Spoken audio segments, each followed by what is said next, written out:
กิจกรรมความเพียรพระภัยรีพินาศวันที่10 พฤษภาคม 2568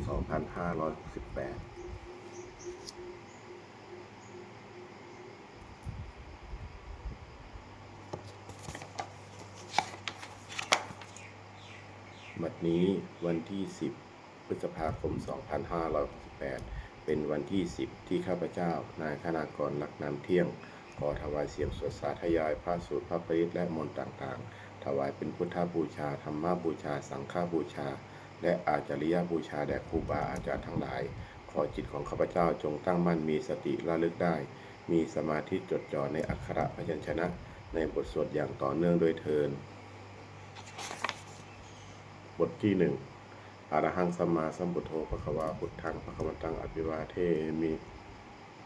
สวากขาโตภควตาธัมโมธัมมังนัมมัสสามิสุปฏิปันโนภควโตสาวกสังโฆสังฆังนะมามิบทที่2 อรหังสัมมาสัมพุทโธสุจิตังปารินิพพุตโตคุเนหิทาระมาโนทานิปารามีหิจะทิสติยาวะชีวังอหังพุทธังธัมมังสังฆังสรณังคโตปูเชมิรัตนะตยังธัมมังจะรามิโสทินาบทที่3 สมันตาจักวาเลสุอัตตราคัญชันตุเทวตาสัทธัมมังมุนิราชันสัสุนันตุสักขโมคทังสักเคกาเมจะรูเปคิริสิกขาราตเตจันตาริเควิมาเนทีเปรเทจะคาเมตารุวนาคาหาเนเคหาปัตถุมหิเคเตภูมิมาจายันตุเทวาชาลถะละวิสเมยักขาคันทัพพนาคาติสันตาสันติเกยังโมมิวาลาจนังสาทโวเมสุนันตุธรรมสวนาคาโลอายัมปทันตาธรรมสวนาคาโลอายัมปทันตาธรรมสวนาคาโลอายัมปทันตา บทที่4นะโมตัสสะภะคะวะโตอะระหะโตสัมมาสัมพุทธัสสะนะโมตัสสะภะคะวะโตอะระหะโตสัมมาสัมพุทธัสสะนะโมตัสสะภะคะวะโตอะระหะโตสัมมาสัมพุทธัสสะบทที่5พุทธังสรณังคัจฉามิธัมมังสรณังคัจฉามิสังฆังสรณังคัจฉามิทุติยัมปิพุทธังสรณังคัจฉามิทุติยัมปิธัมมังสรณังคัจฉามิทุติยัมปิสังฆังสรณังคัจฉามิ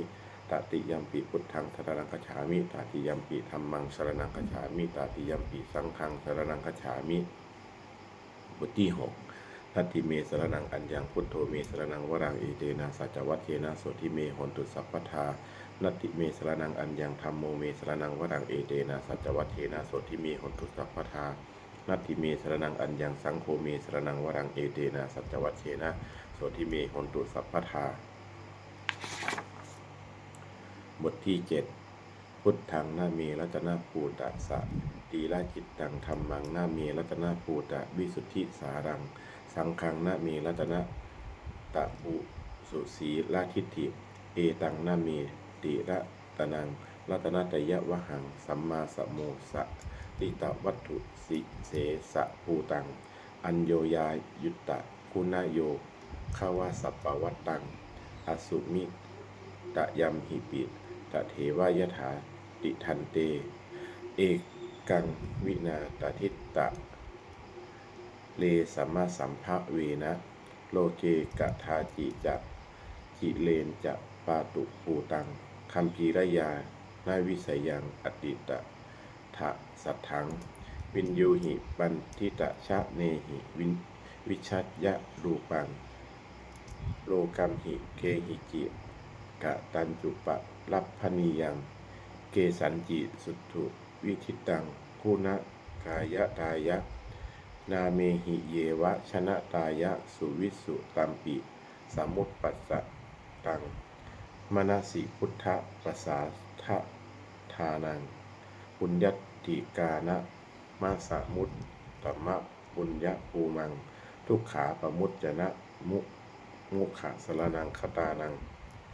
ปูชาละเหสุปรมังอภิปูชเนยยังนิพพานะสัจฉิกิริยานยุปนิสสะยัตถังสัมมากิเล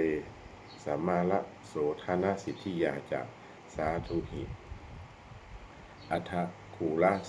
สเลหุปะเสวนียัง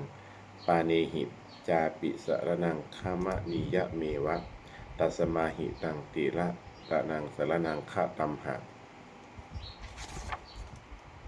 ลัตตินทิวังคณะเนสุนามัสสมานาปูเชมิจาปิสสะตังสุปะสันนะจิตตาทัฏฐานุปาลิจะลิยาสทาลตาจะปุญเยนะตัทธสุกะเตนะสุขีภะเวมุเตเชนะตัสสะจะสหาติสุวัติโหนตุโยเจทะธรรมวินาธรรม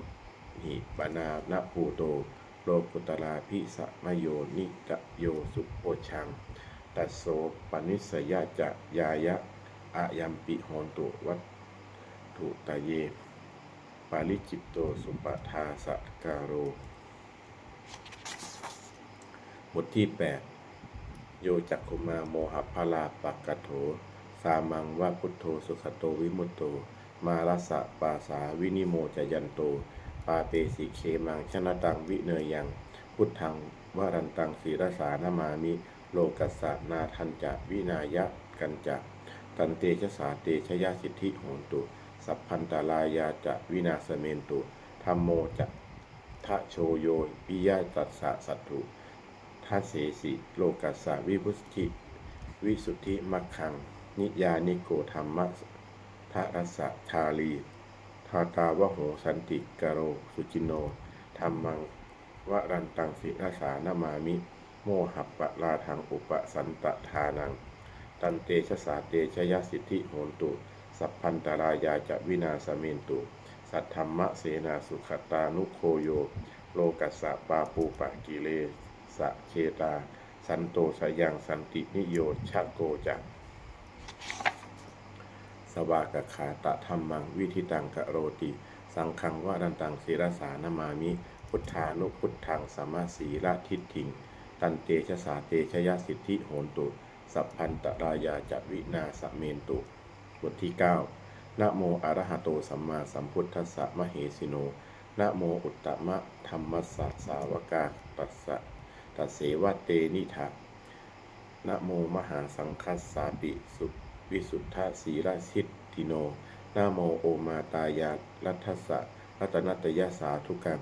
นะโมโอมาคาติตัสสะตัสสะวัตถุตายัสสปินะโมการัปปภาเวนะวิคันชันตุอุปัฏฐวานะโมกาลานุภาเวนะสุวัตถิโหนตุสัพพทานะโมกาลัสสะเตเชนะวิทิมหิโหมิเตชวาบทที่10เอวัมเมสุตังเอกังสัมมยังภควาสักเกสุวิหารติกับปริวัตถุสมิงมหาวเนมหตาภิกขุสังเคนะสัตถิงปัญจามัตเตหิภิกขุสเตหิสัพเพเหวะอรหันเตหิทัสหิจโรกธาตูหิเทวตาเยปุเยนะสันนิปริปตาโหนติภัควันตังทัศนายาภิกขุสังคัญจะ อัตโคจตุนังสุทาวาสกายิกานังเทวานังเอตาทะโหสีอะยังโคปะคะวาสักเกสุวิหารติกับปริวัตถุสมิงมหาวเนมหตาภิกขุสังเคนะสัตถิงปัญจามัตเตหิภิกขุสเตหิสัพเพเหวะอรหันเตหิทัสหิจโรกธาตูหิเทวตาเยปุเยนะสันนิปติปตาโหนติภัควันตังทัศนายาภิกขุสังคัญจะยันนูนะมะยัมปิเยนะภควะเตนุปสังกเมยามาอุปสังกมิตวาภควโตสันติเกอิมังสันติเกปัญเจกคาถาปาเสยามาติอัตโปตาเทวตาเสยะทาปินามะภรวาปุริโสสัมมิจิตังวาภาหังปสาเลยะปสาลิตังวาภาหังสัมมิเชยะเอวะเมวะสุทาวาเสสุเทเวสุอันตารถิตาภควโตปุระโตปาตุระหังสุอัตโปตาเทวตาภควันตังอภิวัตเทตวาเอกะมันตังอัตถังสุเอกะมันตังทิตาโคเอกาเทวตาภควโตสันติเกอิมังคาทังอภาสีมหาสมยบปวนัสสมิงเทวกายาสมาคตาอาคาตัมหะอิมังธรรมะสมยังทักิตาเยวะอัปราคิตสังคันติอรโคอัปราเทวตาภควโตสันติเกอิมังคาทังอภาสีตัตตราภิกขโวสมาทหังสุจิตตังอัตตโนอุจุกามากังสุสาลีสาลาทีวาเนตานิคหะเหตวาอินทิยานิลักขันติปันทิตาติอัตโคอัปราเทวตาภควโตสันติเกอิมังคาทังอภาสีเขตวาคีลังเขตวาปะลีขังอินทาคีลังโอหันจะมะเมชาเตจารันติสุทาวิมราจักขุมตาสุทันตาสุสูนาคาติอัตโคอัปราเทวตาภควโตสันติเกอิมังคาทังอภาสี เยเกจีพุทธังสรณังคตาเสนาเตขะมิสันติอัปปายะภูมิงปหายะมารุสังเทวกายังปะลิปูเลสันติติอัตโคปะคะวาภิกขุอามันเตสิเยปุเยนะภิกขเวทัสสะสุโลกธาตุสุเทวตาสันนิปฏิปตาโหนติตถาคตังทัศนายาภิกขุสังคัญจะเยปิเตภิกขเวอเหสุงอัตติตมัฏฐานังอรหันโตสัมมาสัมพุทธาเตสัมปีภควันตานังเอตปรมาเยวะเทวตาสันนิปฏิปตาอเหสุงเสยยะทาปิไมหังเอตระหิเยปิเตภิกขเวภวิสันติอนาคมัตตานังอรหันโตสัมมาสัมพุทธาเตสัมปีภควันตานังเอตปรมาเยวะเทวตาสันนิปฏิปตาภวิสันติเสยยะทาปิไมหังเอตระหิอาจากขิดสามีภิกขเวเทวกายานังนามานิกิตยิสามิเทภิกขเวเทวกายานังนามานิเทศิสามิภิกขเวเทวกายานังนามานิตังสุนาถาสาธุกังมนาสิกโรธาภาสิสามิติ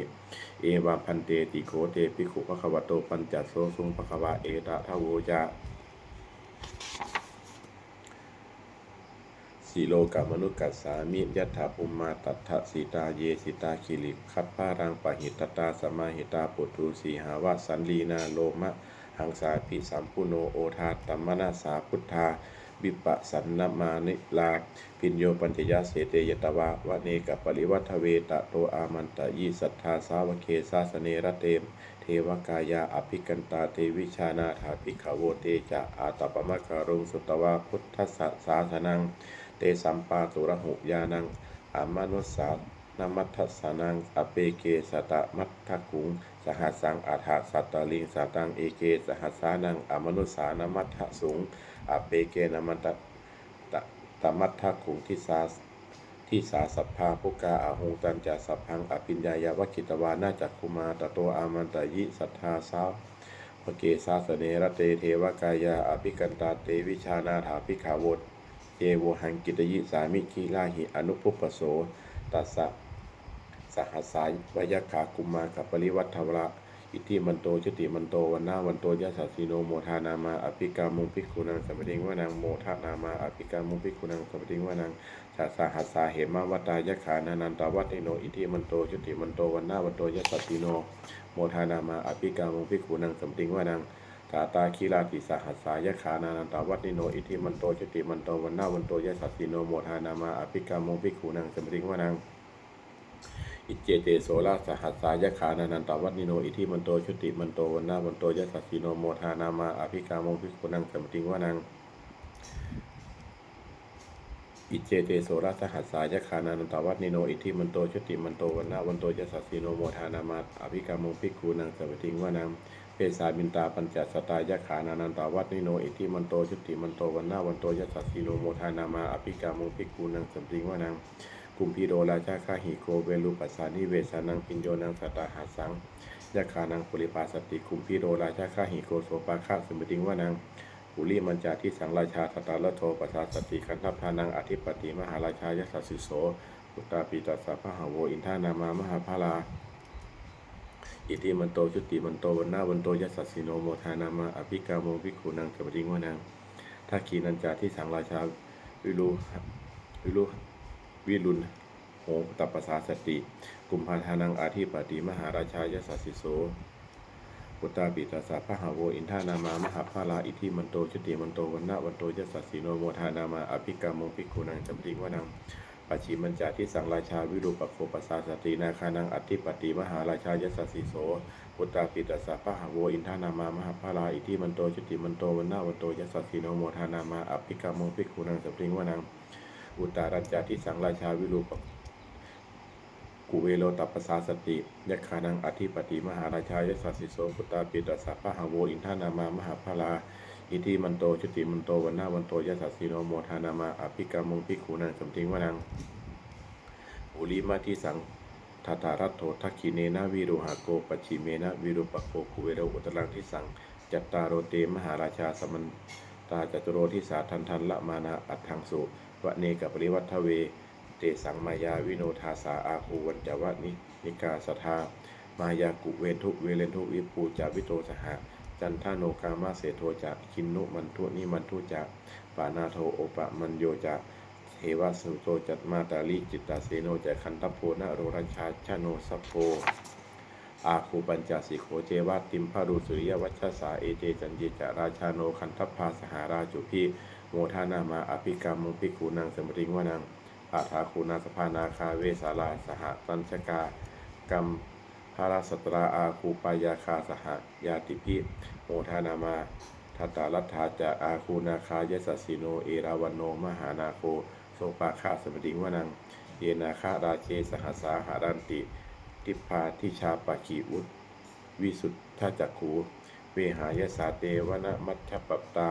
จิตราสุปนาอิติตัสสะนามังอภยันตทานาคาราชานะมาสีสุปันนโนเขมะมะกาสีพุทโธสันหาหิวาจาหิอุปะวหายันตานาคาสุปนาสารมะกังสุพุทธังชิตาวชิรหัตเถนะสมุทังอสุราสิตาพาตาโรวาสวัสเสเตอิติมันโตยสัสสิโนกาลกัญชามหาพิสมาอสุรานาทานะเวคาสาเวปาจิติสุจิติจะปหาลาโทมุนิจีสหสัตตัญจะพะลิปุตตานังสเพเวโลนมามกาสันนหิตวาพะลิงเสนังพาหุพัทธมุปาขมงสะมะโยธานิพันธันเตภิกขุนังสมติงวนังอาโปจะเทวาปัทวีจะเตโชวายโยตถาคมุงวรุณาวารุณาเทวาโสโมจะยัสสาสหะเมตตากรุณากายิกาอาคุเทวายัสสสิโสยัสสสิโนทาเสเตทธากายาสัพเพนานันตวัตติโนอิทิมันโตชิติมันโตวันนาวันโตยัสสสิโนโมทานามาอภิกามงภิกขุนังจำติงวนังเปตุจะเทวาสหาลีจะอัสมาจะตุเวยมาจันทะสุปุริสาเทวาจันทะมาคูปุระคิตาสุริยสุปุริสาเทวาสุริยมาคูปุระคิตานักขัตตานิปุระคิตวาอาคูมันทวะลาหกาวะสุนังวาสโวเศโทสักโกปาโคโอลินทัตโตทัสเสเดทธากายาสัพเพนานันตวัตนิโนอิทิมันโตชติมันโตวันนาวันโตยสัตสิโนโมทานามาอภิกามงภิกขุนังสัพเพวานังอัฏฐาคูสาภูเทวาชรามากิสาลิวะอริทกาจะโรชาจะอุมมาปุพะนิพาสิโนวดุนาสหธรรมมาจากอจุตาจะอเนชกาสุริยะลุจิราอาคูวาลวาสะวะเนสิโนทัสเสเตนะทากายาสเพนานันตวัตนิโนอิทิมันโตชุติมันโตวันนาวันโตยสัสสิโนโมทานามาอภิกามงภิกขุนังสมิติงวนัง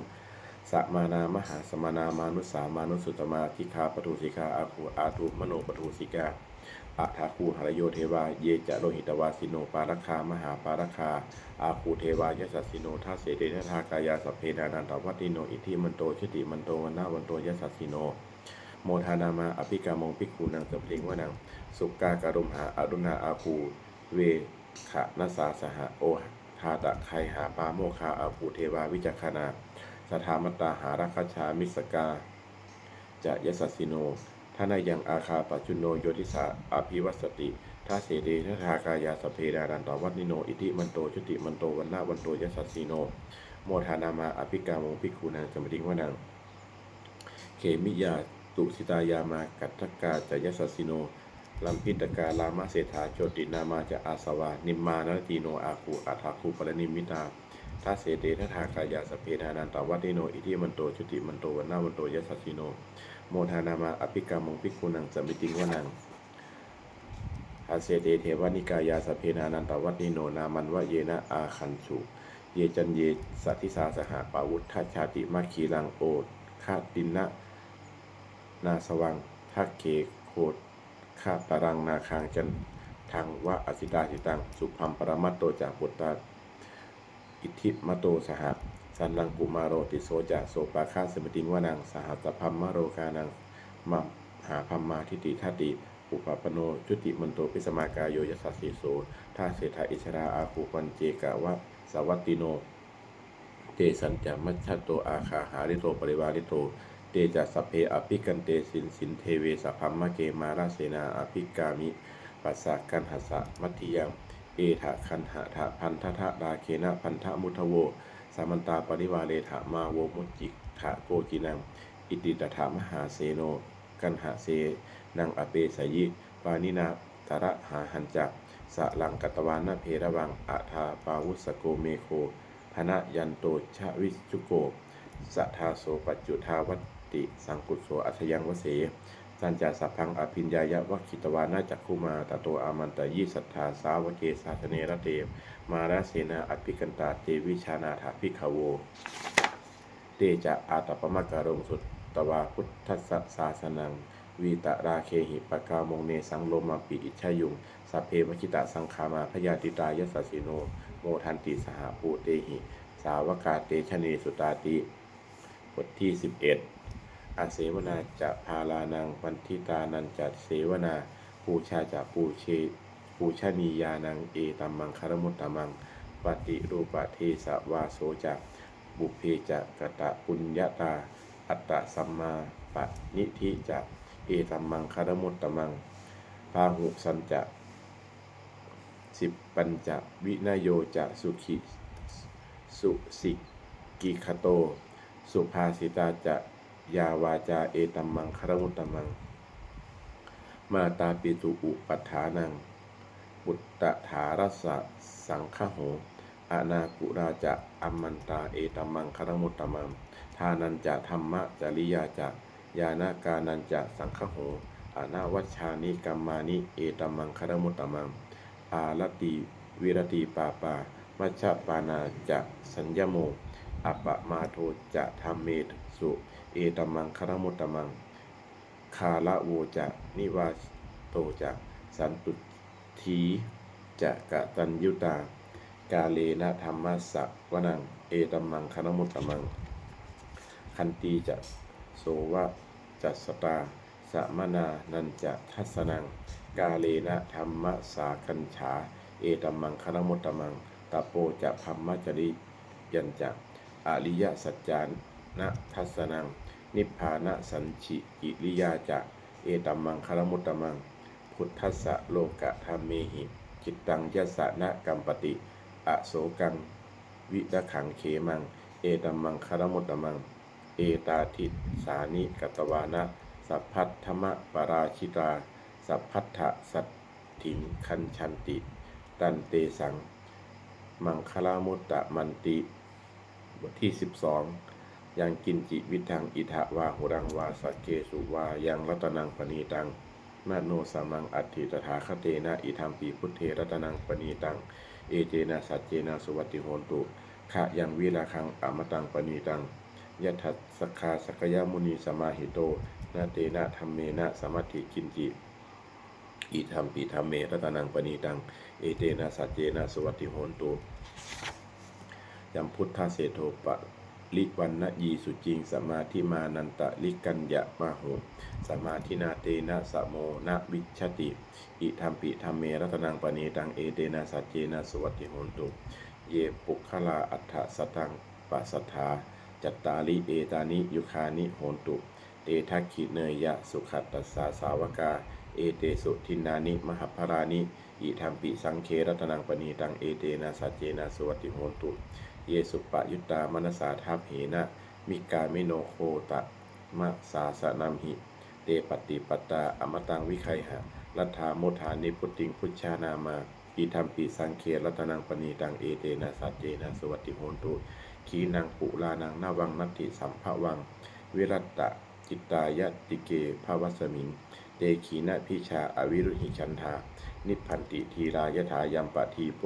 อิธัมปิสังเครัตนังปณีตังเอเตนะสัจเจนะสุวัติโหนตุบทที่13อัตตาหะเวคิตังเสยโยยาจายังอิตราปชาอัตตะทันตัสสะโอสัสสะนิจจังสัญญะตะจาริโนเนวะเทโวนะคันทัพโพนะมาโรสหะภูมิโมนาชิตังอปะชิตังกะยิราตถารูปัสสะชันตุโนบทที่14ภาสิตะมิทังเตนะภควตาชานตาปัสสตาอรหตาสัมมาสัมพุทเทนะเอทะตุมเหมาอนุสเวนะมาปะรัมมะปลายะมาอติกิริยายะมาปิตกะสัมปทานเนนะมาตกะเหมะเหตุมานยคะเหมะมาอากาลาปะติวิตะเกนะมา ทิฏฐินิชามนักขันติยามากัมภะรูปตายะมาสมโนโนคุรุยะถาตุเมเหอัตตนาวะชาเนยยาถาอิเมธัมมากะอกุสราอิเมธัมมาสาวัชชาอิเมธัมมาวินโยคารหิตาอิเมธัมมาสมันตาอิสมาทินนาอหิตายะทุกขายะสังวัตตันติอัฏตุเมเหปัชชะเหยยาถายะถาตุมเหอัตตนาวะชาเนยยาถาอิเมธัมมากุสราอิเมธัมมาอนาวัชชาอิเมธัมมาวินยูปสันถาอิเมธัมมาสมันตาสมาทินนาหิตายะสุขายะสังวัตตันติอัฏตุมเมเหอุปสัมปัชชะวิหะเลยยาธาติบทที่15อุปนิยติชีวิตามัปปะมายุงชารูปะนีตัสสะนะสันติตานาเอตังพยังมะละเนเปกขะมาโนปุญญานิกะยิราถสุขาวะหานิอุปนิยติชีวิตามัปปะมายังชารูปะนีตัสสะนะสันติตานาเอตังพยังมะละเนเปกขะมาโนโลกามิสังปะชะเหสันเปโขโยธากาเยนะสังยะโมวาจายะอุทะเจตสาตังตัสสะเปตัสสะสุขายะโหติยังชีวะมาโนปะกะโรติปุญญังธัมโมหะเวรักขติธัมมจาริงธัมโมสุจินโนสุขะมาวะหาติเอสานิสังโสธัมเมสุจินเนนะทุกขติงคันชติธรรมจารีสัพเพสังขาราอนิจจติยะถาปัญญายะปัสสติอาถานิพพินทติทุกเขอสะมัคโควิสุทธิยาสัพเพสังขาราทุกขาติยะถาปัญญายะปัสสติยะถานิพพินทติทุกเขเอสะมัคโควิสุทธิยาสัพเพธัมมาอนัตตาติยะถาปัญญายะปัสสติยะถานิพพินทติทุกเขเอสะมัคโควิสุทธิยาบทที่16อปันนกัฏฐานะเมเกทุติยังอาโหตักกิกาเอตทันยายะเมธาวีตังคันเหยยะอปันนกังพระหงเวสรนังยันติบัพพตานิวนามิจะอารามารุขะเจตยานิมนุสสาพยตัดชิตาเนตังโขสรนังเขมังเนตังสรณะมุตตะมังเนตังสมรสารณะมาคัมนะสัพพพุททุกขาปมุตตติโยจะพุทธัจจะธัมมันจะสังคัญจะสรนังคโตจัตตาลิอริยสัจจานิสัมมปัญญายะปัสสติทุกขังทุกขะสมุปปาทังทุกขสัจจะอติกะมังอริยจะอัตถังคิกังทุกโขปัสสะมะคามินังเอตังโขสรนังเขมังเอตังสรณะมุตตมังเอตังสรณะมาคัมมะสัมภะทุกขาปมุตจติบทที่17อาติตังนาคะว่าเมยยะนับปฏิกังเขอนาคตังบุคคลไม่ควรคำนึงถึงสิ่งที่ล่วงแล้วไม่ควรมุ่งหวังสิ่งที่ยังไม่มาถึงยะทาตีตัมปะหินันตังอัมปัตตัญจะอนาคตังสิ่งใดล่วงไปแล้วสิ่งนั้นก็เป็นอันล่าไปแล้วและสิ่งที่ยังไม่มาถึงก็เป็นอันยังไม่ถึงปัจจุบันนันจะโยธรรมังตถาวิปัสสติอสังหิรังอสังกุปังตังวิทยามะนุปโรหะเยก็บุคคลใดเห็นแจ้งในธรรมปัจจุบันไม่งอนเงียนไม่คอนแคนในธรรมนั้นได้บุคคลนั้นพึงเจริญในธรรมนั้นเนืองๆให้ผูกโป่งเถิดอเชวะกินจะมาตับปังโคชัญญามรณังสุเวพึงทำความเพียรเสียในวันนี้แหละใครเล่าจะรู้ความตายในวันพรุ่งนะหิโนสังขรันเตนะมหาเสเนนะมัจจุนาเพราะว่าความพัดเพียรกับมัจจุราชผู้มีเสนาใหญ่นั้นย่อมไม่มีแก่เราทั้งหลายเอวังวิหาริมาตังปิงอโหรันตมะกันติตังเวพัทเทกรันโตติสัมโตอาจิคเตมุนีติ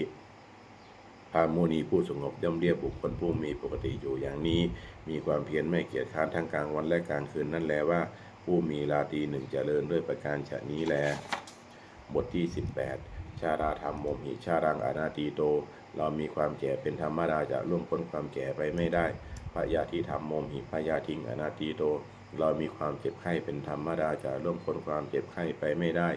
มรณธรรมโมหิมรณังอนาติโตเรามีความตายเป็นธรรมดาจะล่วงพ้นความตายไปไม่ได้สัพเพหิเมปิเยหิมนาเปหินานาภาโววินาภาโวเราจะละเว้นเป็นต่างๆคือว่าเราจะต้องพัดพาจากของรักของเจริญใจทั้งหลายทั้งปวงธรรมัสสะโกมหิธรรมะทายาโทกัมมะโยนิกัมมะพันธุกัมมะปฏิสารโนเรามีกรรมเป็นของตนมีกรรมเป็นผู้ให้ผลมีกรรมเป็นแดนเกิดมีกรรมเป็นผู้ติดตามมีกรรมเป็นที่พึ่งอาศัยยังกรรมมังกริสามิกัมยานังวาปาปะกังวาตัสสะทายาโทภวิสามิเราทำกรรมอันใดไว้เป็นบุญหรือเป็นบาปเราจะเป็นทายาทคือว่าเราจะต้องได้รับผลของกรรมนั้นสืบไปเอวังอัมเหหิอาภินหังปัจจเวคิตพังเราทั้งหลายควรพิจารณาอย่างนี้ทุกวันเถิด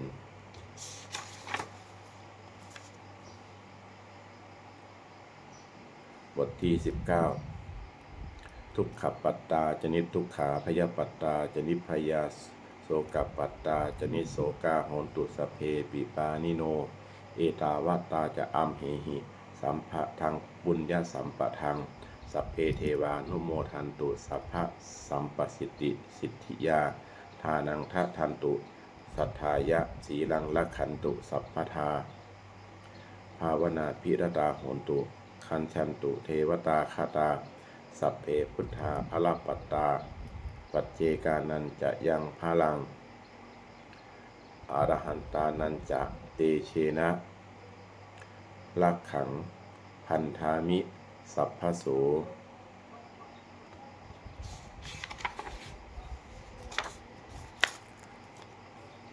บทที่20หันทมยังปฏิฐานะคาทายโยพนามเสยาเทวตาสันติวิหารวาสินีทูเปตะเลโพธิตะเลตะหิงตาธรรมทาเนนะภวันตุปูชิตาโสทิงกะโดนเตถะวิหารมันทะเรเทลาจะมัชชานวกะจะภิกขโวสารามิกาทานะปฏิอุปาสกาคามาจะเทวานิฆามาจะอิสราสัปปานะภูตาสุกิตาภวันตุเตชราผู้ชาเยปิจะอันทะสัมภวาสังเสทะชาตาอัฏฐโวปาติกานิยานิกังธรรมวรังปฏิจจเตสัพเพปิทุกขัสสะกะโดนตุสังขยังทาตุจิรังสตังธัมโมธรรมัทธราจะปุคราสังโฆโหนตุสุมัคโควะอัฏฐายะจะหิตตายะจะอัมเหรักขตุสัทธัมโมสัพเพปิธรรมจาริโนพุทธิงสัพปาปุเนยยามะธรรมเมอริยปะเวทิเตบทที่21หันทมยังปฏิฐานะคาทายโยพนามเสปุญญัสสิธานิกัตตัสสะญานัญญานิกัตตานิเมเตสัญจะภาคิโนโหนตุสัตตานันตาปะมานกาเยปิยาคุณวันตาจะไมหังมาตาปิตาทโยทิฏฐาเมจาปะยะทิฏฐาวาอัญเยชันมัชชันตะเวลิโนสัตตาติสันติโลกัสสมิงเตภูมมาจะตุโยนิกาปัจเจกะจะตุวาการาสังสะรันตาภวาภเวยาตังเยปฏิทานัมเมอนุโมทันตุเตสยังเยจิมังนัปปะชานันติเทวาเตสังนิเวทยุงมะยาทินนานะปุญญานังอนุโมทนะเหตุนา